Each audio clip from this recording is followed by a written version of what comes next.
But fuck Connecticut. You always shit on Connecticut. It's the dumbest place in the country. What's poppin', Connecticut? What's poppin', Connecticut? I'm out here relitting. Yo, what's poppin', Connecticut? I am your boy, Mr. Montana. And if we do not talk about it, it is not Connecticut music culture. And who am I here with today? Listen, y'all already know who it is. It's Chastity. Usually stepping on shit with this music. We're here to talk today. What's up? Okay, so first on the docket today, we are talking about Two Time, alright? Two Time is a Hartford-based brand and label that serves as a platform for emerging creatives and showcase their ideas and talents. And they are most known for their power rankings, alright? So speaking of rankings, alright? Are rankings beneficial to our culture? Chastity, tell me what you think about it.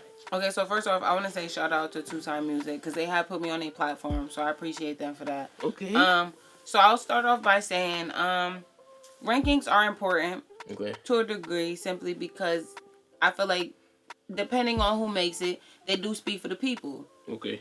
You know, it's what the streets are saying, you know, what the blogs are saying, you know, what people are looking for kind of thing. What was this? Because it's like the blogs kind of thing. It's like if it's local, like I don't usually like consider that type of aspect, but more like what the streets are saying kind of thing. But it depends on the level you're speaking of. Okay. But I feel like rankings are important for the most part because like I said, they speak to how people feel about the music.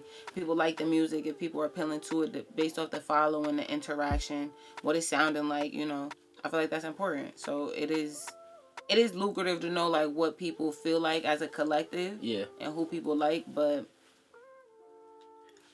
for somebody like me, I like rankings because I feel as if it could motivate somebody who might be number 10 or number 9 to see what like people think about them, and they work harder so they could get to like the top 3 or potentially be number 1.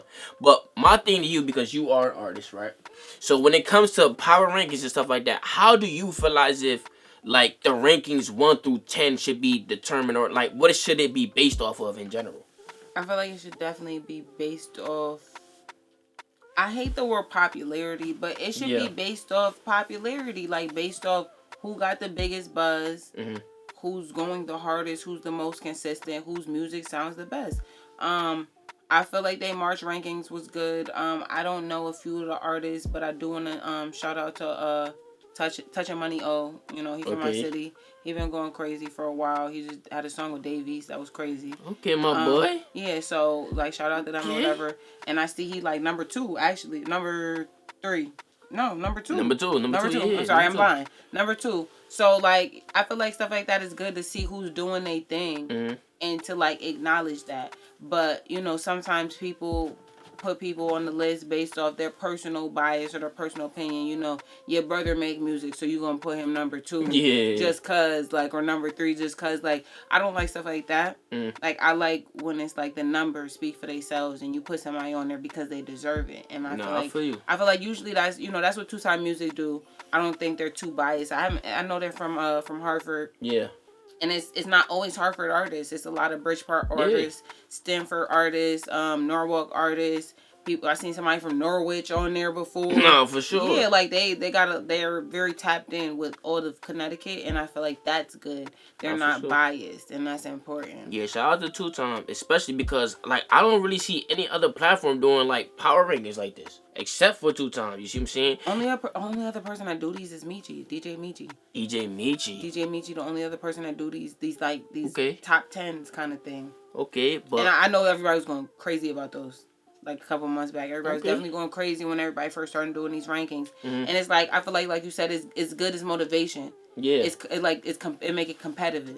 Like everybody wants to go hard and be on the list kind of thing, and make you step your game up. Okay, but speaking of DJs, I'm glad you brought that up, Chastity, because there are 3 different types of DJs. There are radio DJs such as DJ Michi, like you just brought up, and DJ Semi. There are party DJs like DJ Moolah and DJ Q Boogie. And there are also like wedding DJs that usually people hire just to create the vibe of the wedding. You know, when the bride come down, here comes the bride. You know, shit like that. The DJ, you feel what I'm saying? And whoever played the piano, whatever. But my overall question is, do you feel as if we are placing too much responsibility on DJs? Look, fuck you up. A little bit, because it's like yes and no. Fuck you up. Yes and no, because it's like at the end of the day, you do expect a DJ to show up and play the music and and set the tone for the vibe, do their thing. But at the end of the day, sometimes it's not always the DJ's job to make sure your shit is in order. Yeah.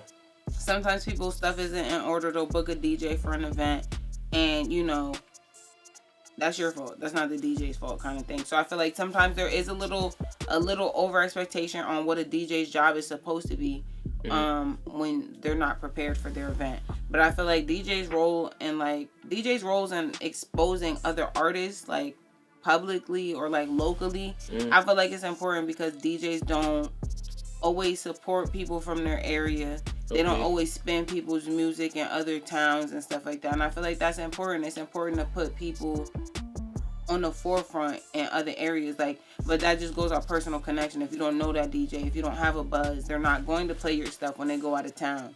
They're not going to put you in their set. Yeah. So I feel like it's important, and they do play a role in like what they could do for people locally, whether they know it or not. Okay, so my next question, before I give my take, right, is because you said a lot of could. Like a DJ could do this, right?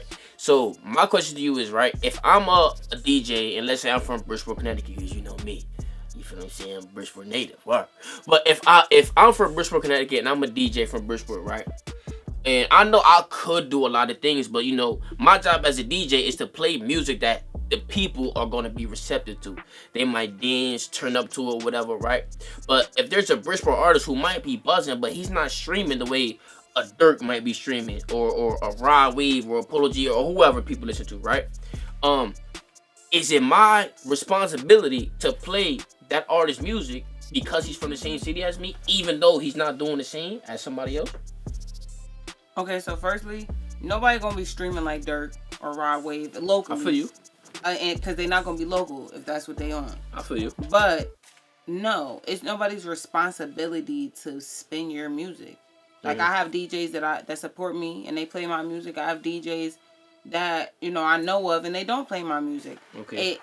It depends. It depends. If you don't have any music that appeals to the crowd that they're catering to for their sets, then you can't be mad. It's not, and I don't take stuff like that personal. If you don't, like for a while, if you don't have any hype songs, I don't have any hype songs. You don't have no hype songs that nobody could play in a club. You can't be mad that someone's not spinning your music in the club. You have no music that appeals to anybody in the club right now. If you have music that's like pain music, sad music, chill music, that's not for the club right now. You can't expect a DJ to spin that during their sets in the club. Okay, so like we said earlier, there are 3 different types of DJs though. So it might be the DJs in the club, it might be the DJs on the radio. Y'all don't make music for people's weddings. So there's you that. Right. We can X that out. Some people do. They make nice, there's like singers and stuff like that. But that comes with personal relationship. You have to tap in with these DJs to get on their sets. You have to know them personally. They have to know your music, or your buzz has to be that enormous to where they know who you are and want to play these things. But most of y'all do not make music that's being played at nobody's wedding. You have to make music that's appealing to a club or party scene. Yeah. And you don't have to do that. But it's like if you want these things spun at parties and clubs, that's the type of vibe you need to cater to at the moment. Some people do, and others don't. It depends on your pocket, your lane, like what works for you, and that's not everybody's lane. I feel you. My take on DJs and like their responsibility as far as like music culture, I feel as if we don't really put too much responsibility on DJs per se, because I feel as if everybody understands that a DJ's role is to play what is going to be like taken in properly to the people that they are serving to.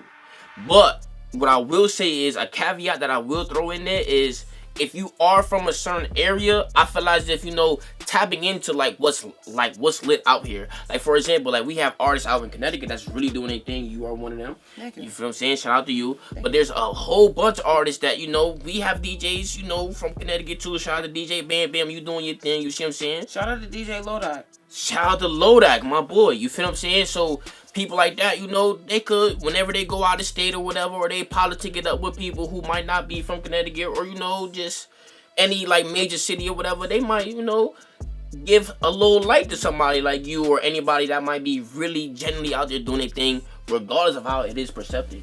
And perceived. That's what I mean by you can put someone in a better position by putting them in your set. You can. You're right. But you're not obligated to. You don't have to. Nah, you're right. You don't. You're right. And speaking of things being perceived by people and how people can, take music or a specific artist, our next topic is trolls in music. And Chastity, I want to ask you a very good question, all right? What is a troll? Okay, so the definition of trolling, right, is the deliberate act of making random, unsolicited, or controversial comments on various internet forums with the intent to provoke an emotional knee-jerk reaction or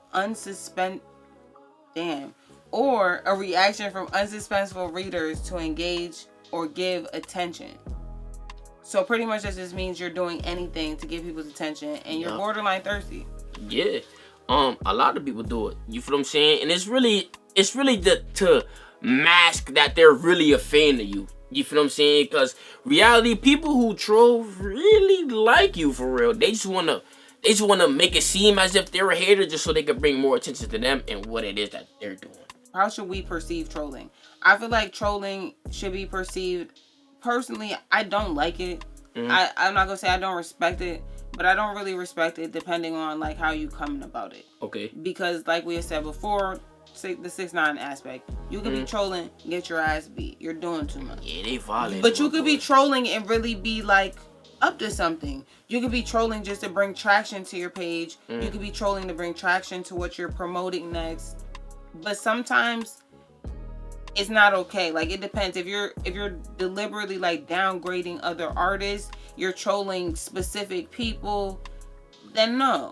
I don't think it's not really respectable if you're trolling people that are working hard kind of thing. Because it's one of those things to where it's like you want to give, like, yeah, you might want to troll and make little jokes here and there, but you also have to understand that there are people who are out here really doing their thing and really, trying to make a name for themselves and take care of them and their family as well. But we do have some trolls in Connecticut.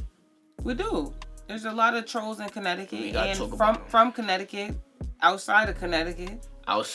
Trolling Connecticut. Outside of Connecticut. And to an extent, trolling Connecticut. Like I said, I respect it. That's like Slime Richie.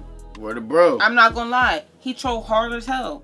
And he's not even here. He's not even in Connecticut. Trolling hard as hell. And it's like to an extent, when you're promoting something, you just want traction being brought to your page. I respect it. You have something to promote. At the end of the day, you're bringing people to your page.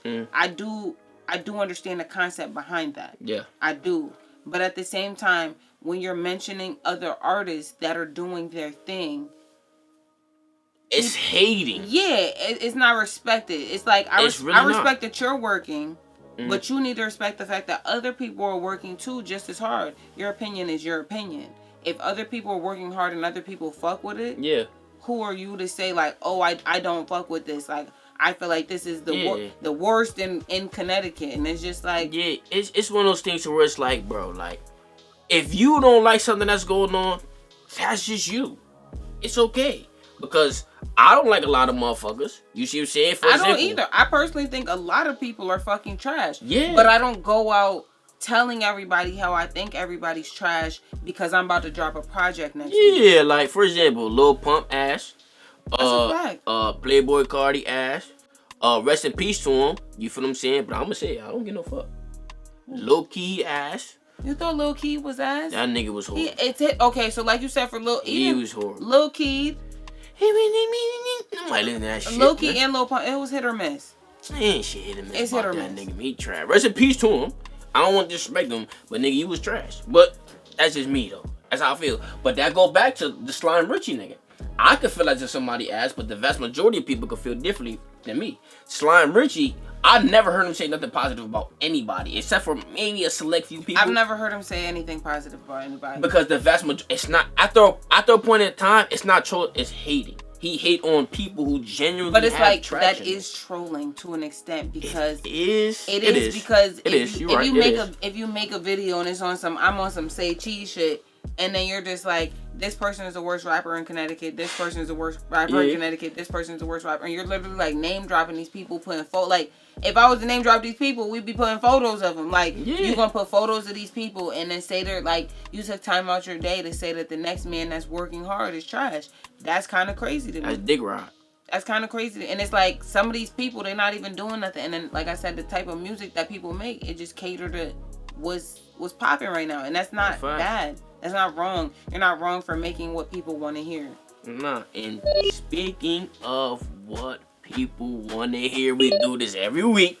You see what I'm saying? This is the Run It Back segment. Now, Chastity, I want to ask you, before I go, I want to ask you, who or what deserves more attention? The spotlight's on you. Let me know. Let us know. Spotlight's on me. I wasn't ready. I really don't have nobody to shout out, because y'all be saying I shout out my friends too much. But I'm going to always support on my friends' business. I'm going to always support my friend's business. Always. You thorough for that. You thorough. I tried. But let me go. Yeah, I'm going to give you a little bit more time to think. I want to say one of my friends, and y'all be saying that I shouldn't. So. Yeah. Forget your friends. Listen, I want to give a shout out to Riz Margella. That's my boy. Riz Margella, he came out here. He did the All Love Versus event for the Stay Woken podcast, which I actually hosted. So shout out to Word.